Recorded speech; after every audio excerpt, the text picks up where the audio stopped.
तो जय मसीह की मोर प्रियो आओ इस गाना में परमेश्वर की महिमा हो।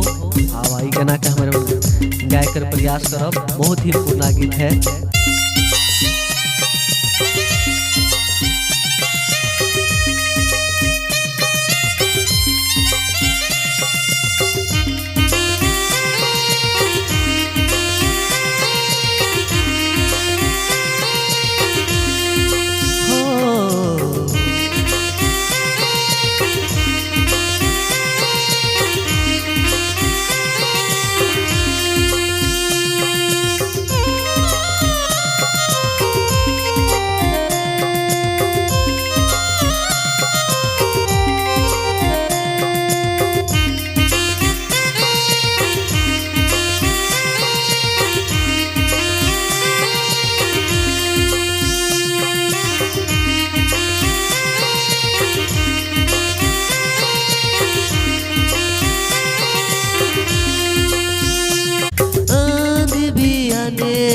तूफान भी आने से तूने मुझे छोड़ न देना।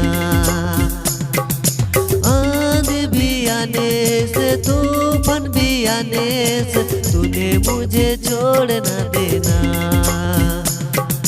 हे प्रभु तूने मुझे छोड़ न देना। हे प्रभु तूने मुझे छोड़ न देना।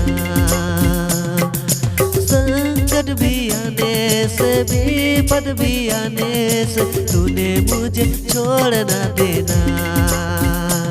हो संकट भी आने से विपद भी आने से तूने मुझे छोड़ न देना।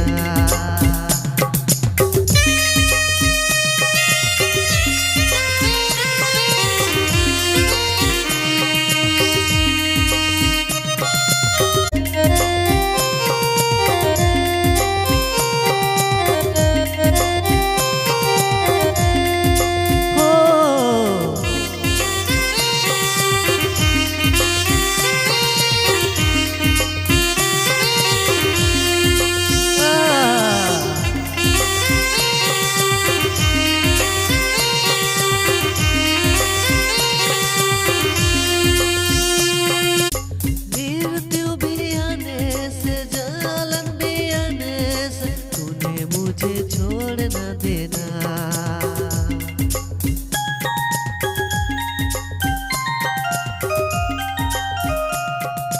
मृत्यु भी आने से जलन भी आने से तूने मुझे छोड़ न देना। हे प्रभु तूने मुझे छोड़ न देना।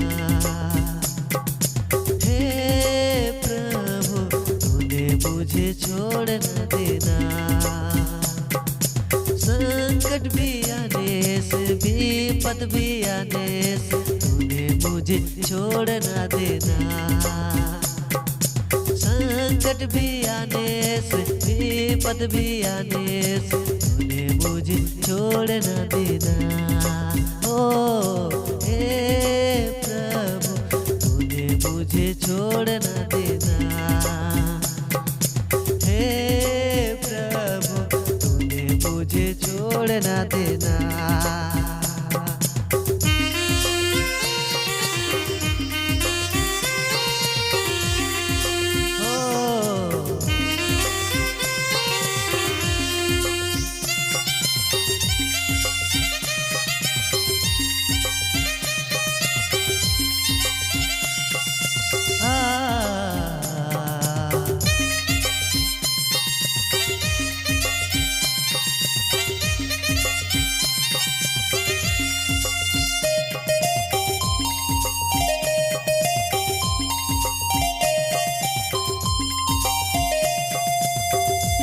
मोर प्रियो गाना यदि पसंद लाइक है तो लाइक जरूर करब है नी। और नया कोई देखा थी तो जरूर मोर चैनल के सब्सक्राइब जरूर करब। और इसी तरह वीडियो और गाना सुने के लगी देखे के लगी जरूर सब्सक्राइब करूँ और जरूर कमेंट जरूर करूँ। अपन राय बताऊँ किससे गाना चाहिए है नी, ताकि ठेठ में, सादरी में, हिंदी में राउरी मन के बीच में गाना लाने का प्रयास करूँ।